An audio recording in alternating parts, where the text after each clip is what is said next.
देखते रहिए national news India fast 24, हर खबर सच के साथ। खबर भिंड से है। भिंड कलेक्टर की नई पहल से तहसील स्तर पर कर रहे हैं जन सुनवाई के दौरान लापरवाही बरतने पर कलेक्टर ने एक रोजगार सहायक सचिव और पीडीएस सेल्समैन को निलंबित भी कर दिया है। भिंड कलेक्टर सतीश कुमार एस इन दिनों नए अंदाज में नजर आ रहे हैं।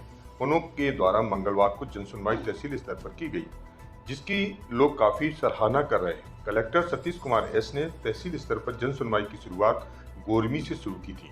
उसके बाद मोह, अटेर और आज रौन तहसील पर जन सुनवाई की गई, जहां करीब 100 आवेदक उनके पास अपनी शिकायत लेकर पहुंचे, जिसमें असनेट पंचायत के रोजगार सहायक सचिव राघवेंद्र सिंह को आवास के बदले रिश्वत मांगने एवं जन सुनवाई में उपस्थित नहीं होने पर तो पीडीएस सेल्समैन वीरेंद्र त्यागी को रोन के वार्ड नंबर 6 और 10 में राशन वितरण की अनियमितता को लेकर निलंबित कर दिया है।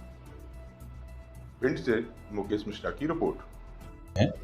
यहाँ एक और फायदा है, यहाँ पटवारी सचिव को इमीडिएटली हम बुला लेते हैं और यहाँ का ब्लॉक लेवल ऑफिसर्स भी यहीं रहते हैं, तो इमीडिएट डिस्पोजल संभव है। आज भी अराउंड 12 केसेस हमने चिन्हित किए हैं जो संबंधित है, इमीडिएट रिलीफ देने के संबंधित है, जो इमीडिएटली दे सकते हैं। तो वो आज उसका जो शाम तक आपको डिटेल्स हो जाएगा, जो ये शाम तक हमने बताए हैं। बाकी चीज़ भी हमको यहाँ फीडबैक मिलता है, जिसमें लोगों को जो समस्या को हल करने में सुविधाजनक होता है। हो सकता है जो आज जितना लोग यहाँ दे पाएँ उसमें बहुत ही कम लोग भिंड जन सुनवाई में आ पाते होंगे। तो फिर इनका लोगों को जो सुविधा के हिसाब से हम यहाँ किए गए हैं। ये भी निर्देश है कि जितना भी आवेदन अभी प्राप्त हुए हैं, लगभग मैक्सिमम हमने मार्क किए हैं। तो एसडीएम साहब अपने लेवल पर इसको समीक्षा करके, और यहाँ जो भी ब्लॉक लेवल ऑफिसर्स आए हैं तो उनको भी ये निर्देश दिए गए हैं कि इसको गंभीरता से लेके इसको निराकरण किया जाए।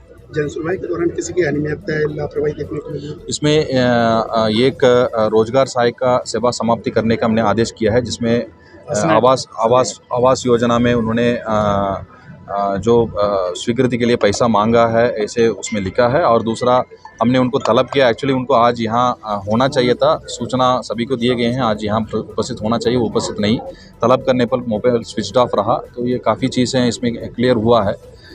दूसरा एक जो दुकान है, जो पीडीएस दुकान जो उसमें बार बार वो रेगुलर नहीं खाद्यान्न दे पा रहे थे, और वो एक महिला आई हुई थी, उनका भी प्रॉपर सप्लाई नहीं हुआ था, वो पुष्टि हुआ है। और क्योंकि लगातार अनियमितता पाए जाने पर हमने एसडीएम साहब को भी इंस्ट्रक्शन किए हैं कि संबंधित दुकान को सस्पेंड करना और जो उसका जो सेल्समैन है उसको पद से पृथक करने की भी कार्रवाई किया जाए। और इसके अलावा भी कुछ और कार्रवाई की भी जांच उपरांत कार्रवाई की। ये तो परिलक्षित हुआ प्रथम दृष्टिया, बट कुछ चीज़ में जांच उपरांत कार्रवाई हो तो कार्रवाई से आपको अवगत किया जाएगा।